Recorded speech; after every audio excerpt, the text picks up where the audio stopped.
Are you currently shopping for a home and wondering how high you should bid up the price over the asking price? What's a good amount? How much should you go over? Looking for advice from your realtor, your lender, to guide you on these numbers? Well, I put together this video to walk you through the process that I go through with my buyers and my realtor partners to help understand exactly how much over asking price is a good idea to do with your bid, because 50% of the homes that have been sold recently are going for over the asking price. So how much should you go over? What's a good deal? What's a good investment? What makes sense? So this video is to show you what I do to answer those questions. So let's say today I'm looking for a home in Scottsdale, Arizona. I just go to realtor.com and I say, oh, this one looks nice here.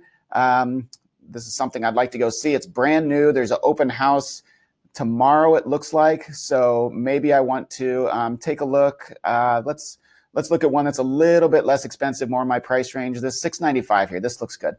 So what I'm going to show is what the competition is going to be, and based on the current market, where your offer should come in to get you the best chance of getting this offer accepted. So if we're looking at this $695,000 house, oh, everything looks great. I hope it has a pool. Let's go through some of these pictures. Yeah, great. There's a pool. Meets everything that I'm looking for. I'd love to be able to buy this house for my family. $695, that's in my price range.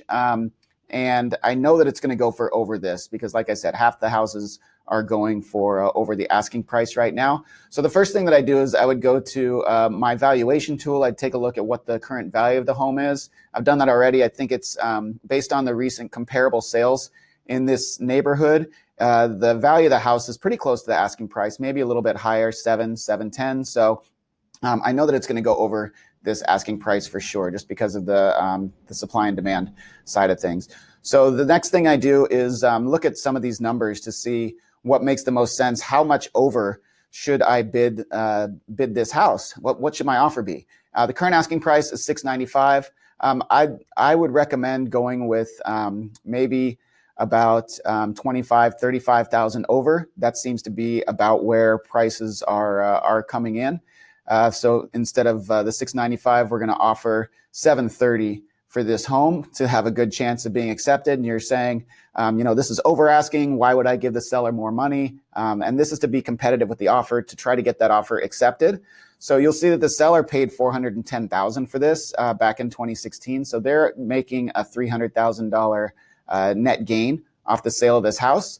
So, just taking that into consideration, what a strong offer looks like, what they're going to make off the sale of this house. So I would recommend going in with about 730 to really be competitive. And the way that I like to think about this, and the thing to understand, is that because of the appreciation that's going on in the market, the amount that you're bidding over the asking price, that's going to be made up in about 6 months of appreciation. So unless you're selling the house in 6 months or a year, you're not going to lose money on this investment. So investing in this home at a 730 price to make sure you can get the home, get your offer accepted.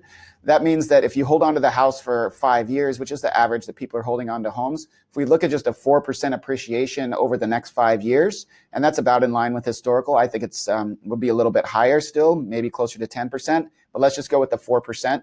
Since that's been kind of the historical over the long term.